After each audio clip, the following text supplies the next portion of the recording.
The good news today is that even if things get a little bit dicey emotionally or on practical grounds, we've got the intelligence and the communication skills to make sense out of it. I'm Jeff Jower. And for Planet Pulse on this Wednesday, September 10th, I'm Rick Levine. That's funny. I thought you were going to go in a different way. I thought you were going to say that, even though that there's real stuff going on, that we have the ability to slip into total denial today because of Venus's opposition to Neptune. You missed rehearsal.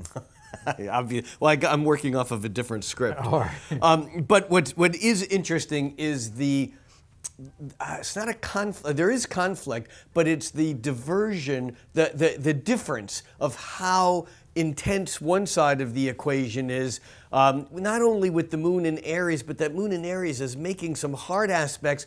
We also have Mercury in Libra, which has already squared Pluto and coming up to oppose Uranus, and it's the moon moving into that square opposition thing that is really bringing up all those recurring issues of the past couple of years of these dynamic cardinal squares, and that's pretty intense, but we still have a way out. Well, and that is that Mercury, which represents the lower concrete mind, forms a harmonious sextile with Jupiter, which represents the higher philosophical mind, meaning that we strategically and intellectually, we have a way to frame things that can help us deal with these upsets. But you talked about that moon in Aries, which is usually independent and able to bop through things pretty easily.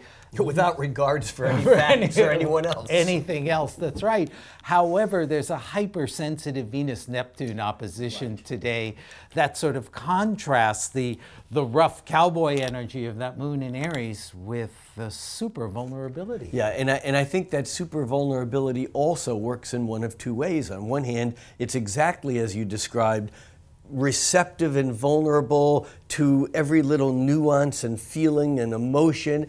And then on the other hand, because it does involve Neptune and Venus, the planet of what we like, we can override reality with fantasy, or be in a relationship, because it's an opposition, and often that works in a relationship dynamic, and we can actually put off images that have nothing to do with who we actually are. Yeah. So there is, again, it's a very powerful day, but a bit of a tricky energy to manage. Yeah, and I think even the high intelligence that we talked about today can also be tricky because it can help us to rationalize highly irrational behavior. That's what I'm in for. I'm going to do that.